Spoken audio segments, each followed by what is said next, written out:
नमस्कार, दिन भर की बड़ी खबरों में आपका स्वागत है। मैं हूं शिवानी। आज की खबर में बात होगी 140 करोड़ देशवासियों की जान के सौदे पर सुप्रीम कोर्ट में मोदी सरकार को फटकार की। वहीं जेल से निकलते ही धनंजय सिंह के बड़े ऐलान की, साथ ही हिमंता के घर में घुस के प्रियंका के दहाड़ की, और मध्य प्रदेश में फेल हुए ऑपरेशन लोटस की। वहीं अभिषेक बनर्जी की चुनौती से टेंशन में आई शाह की। साथ ही बिहार में नीतीश को बड़ा झटका हो गया मोए मोए की। और खबर के अंत में बात होगी चुनाव के बीच रामलला का दर्शन करने क्यों पहुंची राष्ट्रपति द्रौपदी मुर्मू की। इसी के साथ आज दिन भर की सभी बड़ी और प्रमुख खबरों को जानेंगे विस्तार से। उससे पहले एक नजर सुर्खियों पर। एक्सपर्ट कोविशील्ड के साइड इफेक्ट जांचे, सुप्रीम कोर्ट में याचिका। कहा वैक्सीन लगाने से किसी को गंभीर नुकसान पहुंचा तो सरकार उन्हें हर्जाना दे। प्रियंका असम में बोली, सीएम हिमंता कांग्रेस में थे तो उनके खिलाफ गंभीर आरोप थे, भाजपा में जाते ही सब धुल गए।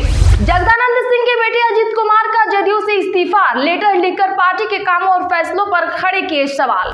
अब ये समय बताएगा। अपराधियों की बात न करिए, जेल से निकलते ही अभय सिंह के नाम पर भड़के धनंजय सिंह। पीसीसी चीफ नेता प्रतिपक्ष के बीजेपी में जाने की अफवाह। पटवारी बोले मंत्री राजपूत बेहोश हैं। सिंघार ने कहा नशेड़ी बीजेपी वालों ने भांग खा ली। चुनाव के बीच पहली बार अयोध्या पहुंची राष्ट्रपति द्रौपदी मुर्मू, रामलला के किए दर्शन। अखिलेश यादव बोले भाजपा का इलाज तो चाचा करेंगे। जसवंत नगर में कहा सरकार ने कोविड वैक्सीन कंपनी से चंदा लिया, लोगों की जान संकट में डाली। दिल्ली एनसीआर के 100 स्कूलों को उड़ाने की धमकी, रूस के सर्वर से भेजा गया ईमेल। खोज स्क्वाड पुलिस टीमें पहुंची, स्कूलों को खाली कराया गया। मोदी की मिमिक्री करने वाले रंगीला उनके सामने लड़ेंगे चुनाव। बोले पहले मैं भी उनका भक्त था, 10 साल में प्रधानमंत्री ने तो कुछ भी नहीं किया। हेमंत सोरेन की जमानत याचिका पर फैसला रखा गया सुरक्षित, तारीख अभी तय नहीं। 31 जनवरी से जेल में है पूर्व सीएम। मोदी व अमित शाह के पंजाब दौरे से किसान नाखुश, एसकेएम का ऐलान, अगर रैली हुई तो काले झंडे दिखाकर करेंगे विरोध। मेरे खिलाफ चुनाव लड़े, हार गया तो टीएमसी नेता अभिषेक बनर्जी की अमित शाह को चुनौती। मणिपुर में घटना का काला सच आया सामने, पुलिस वालों ने ही महिलाओं को किया भीड़ के हवाले। चार्जशीट में सीबीआई के कई बड़े खुलासे। हरियाणा में बीजेपी कैंडिडेट रणजीत चौटाला का विरोध, पर्चा दाखिल करने पहुंचे थे, किसानों ने दिखाए काले झंडे। नामांकन का आज तीसरा दिन रहा। सपा ने फतेहपुर से नरेश उत्तम पटेल को दिया टिकट, साध्वी निरंजन ज्योति से मुकाबला। सोनिया गांधी के प्रतिनिधि किशोरी लाल अमेठी पहुंचे, उन्होंने राजनीतिक रूप से खुद को कर लिया खत्म। दलवीर सिंह गोल्डी के आप में शामिल होने पर राजा वंडिंग ने कसा तंज। अमित शाह के फेक वीडियो केस में तेलंगाना सीएम आज नहीं आएंगे। 8 राज्यों के 16 लोगों को भेजा गया समन। फेक वीडियो में कोई एक्शन नहीं। बसपा प्रत्याशी बोले राजनाथ को 1.5 लाख वोटों से हराएंगे। अब की बार 400 पार के नारे को जुमला बताया। कहा पीएम मोदी मुसलमानों के खिलाफ न बोले।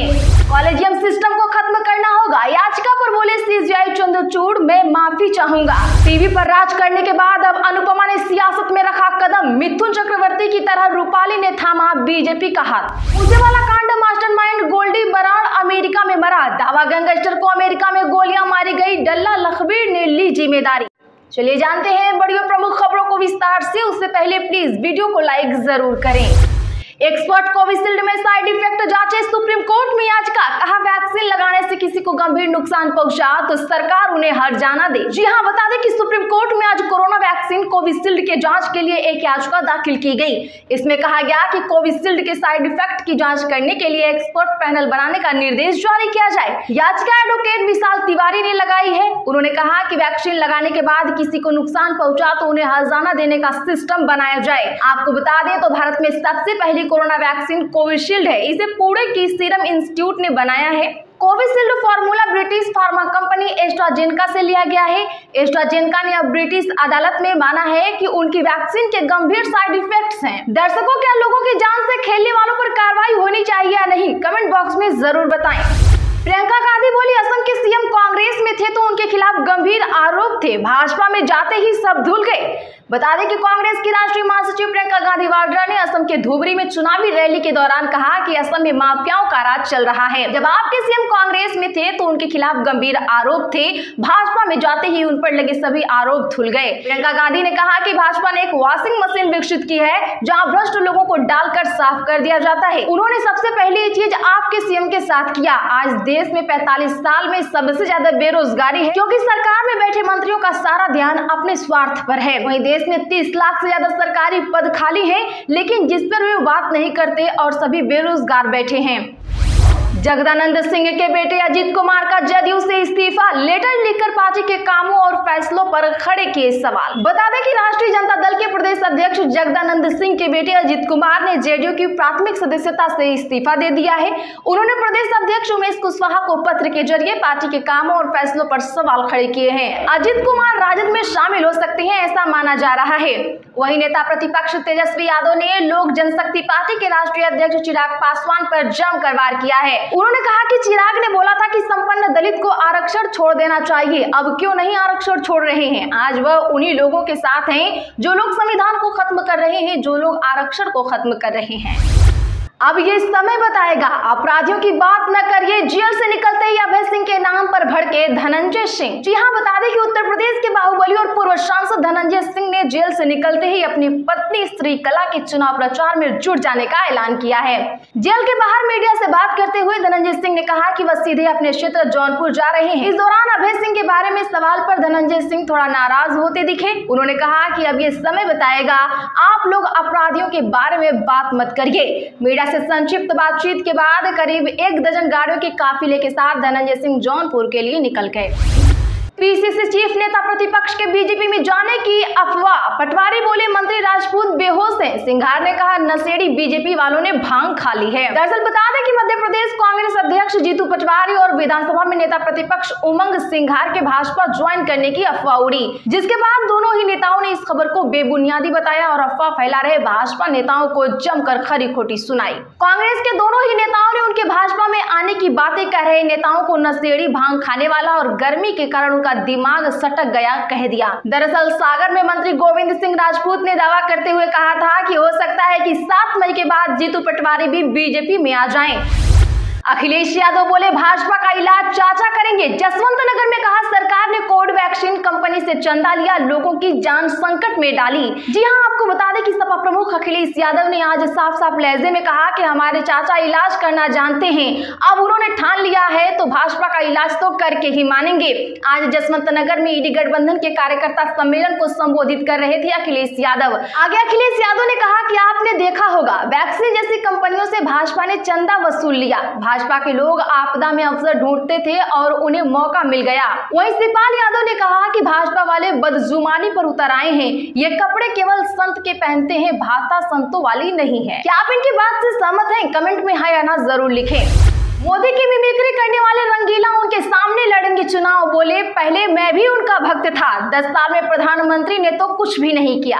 बता दें कि प्रधानमंत्री नरेंद्र मोदी की मिमिक्री करने वाले श्याम रंगीला पीएम के सामने चुनाव लड़ने जा रहे हैं। बता दें कि श्याम रंगीला वाराणसी लोकसभा सीट से पीएम मोदी के सामने निर्दलीय नामांकन दाखिल करेंगे। इसे लेकर उन्होंने अपने एक्स अकाउंट पर भी पोस्ट शेयर की। इस पर जब उनके इस फैसले की लेकर बातचीत की गई, रंगीला ने कहा कि मैं 2014 तक नरेंद्र मोदी का भक्त था, लेकिन पिछले 10 साल में उन्होंने जिस तरह से कामकाज किया है, इससे मैं पूरी तरह से हताश और निराश हूं। यही कारण है कि मैंने उनके सामने चुनाव लड़ने का फैसला किया है। हेमंत सोरेन की जमानत याचिका पर फैसला रखा गया सुरक्षित, तारीख अभी तय नहीं। 31 जनवरी से जेल में हैं पूर्व सीएम। जी हां, जमीन घोटाला मामले में पीएमएलए की विशेष अदालत में पूर्व मुख्यमंत्री हेमंत सोरेन की जमानत याचिका पर बुधवार को करीब 1 घंटे तक सुनवाई हुई। अदालत ने दोनों पक्षों की दलीलों को सुनने के बाद जमानत याचिका पर फैसला सुरक्षित रख लिया। हालांकि फैसले की तारीख अभी तय नहीं हुई है। मेरे खिलाफ चुनाव लड़े, हार गया तो टीएमसी नेता अभिषेक बनर्जी की अमित शाह को चुनौती। जी हां, बता दें कि तृणमूल कांग्रेस के वरिष्ठ नेता अभिषेक बनर्जी ने आज केंद्रीय गृह मंत्री अमित शाह को डायमंड हार्बर लोकसभा क्षेत्र से उनके खिलाफ चुनाव लड़ने की चुनौती दी। उन्होंने कहा कि अगर आप मुझे यहां से चुनाव में हरा दें तो मैं हमेशा सक्रिय राजनीति से संन्यास ले लूंगा। वहीं एक और चुनौती दी जिसमें कहा आप राज्य का 1,64,000 करोड़ रुपए का बकाया जारी करें और मैं 24 घंटे के भीतर राजनीति छोड़ दूंगा। मणिपुर कांड का काला सच आया सामने, पुलिस वालों ने ही महिलाओं को किया भीड़ के हवाले, चार्जशीट में सीबीआई के कई खुलासे। दरअसल बता दें कि मणिपुर में पिछले साल हुई जातीय घटना का काला सच सामने आ गया है। जिन 2 कुकी समुदाय की महिलाओं को निर्वस्त्र सड़क पर परेड कराई गई, उन्हें पुलिस वालों ने ही भीड़ के हवाले किया था। सीबीआई की चार्जशीट में इस बात का खुलासा हुआ है कि जब हैवानों से बचकर महिलाएं पुलिस के पास मदद को पहुंची तो रक्षकों ने ही महिलाओं को हैवानों के हवाले कर दिया। आरोप पत्र में दावा किया गया कि पुलिस महिलाओं को अपने वाहन में बैठाकर 100 मैतेई दंगाइयों की भीड़ के पास ले गई थी। Amit Shah fake video case, Telangana CM आज नहीं आएंगे। 8 राज्यों के 16 लोगों को भेजा गया समन। राहुल के फेक वीडियो पर नहीं लिया गया कोई एक्शन। जी हां, अमित शाह के फेक वीडियो केस में तेलंगाना के मुख्यमंत्री रेवंत रेड्डी दिल्ली पुलिस के सामने पूछताछ के लिए आज नहीं आएंगे। उनके वकील ने दिल्ली पुलिस को मेल भेजकर और समय मांगा है। वहीं कांग्रेस नेता पवन खेड़ा ने अहमदाबाद में एक प्रेस कॉन्फ्रेंस में पूछा कि जब राहुल गांधी के कई फेक वीडियो बनाकर वायरल किए गए थे तब गृह मंत्री ने क्या एक्शन लिया था। खेड़ा ने पूछा कि शाह उन कैबिनेट मंत्रियों के खिलाफ कब कार्रवाई करेंगे जिन्होंने राहुल गांधी के फेक वीडियो शेयर किए थे। क्या भाजपा और कांग्रेस के लिए कानून अलग अलग हैं? तो आज के लिए बस इतना ही। रोज के ऐसे ही बड़ी खबरों के लिए चैनल अभी सब्सक्राइब करें, बगल में घंटी के निशान को जरूर दबा लें, वीडियो को लाइक शेयर कर हमारा सपोर्ट जरूर।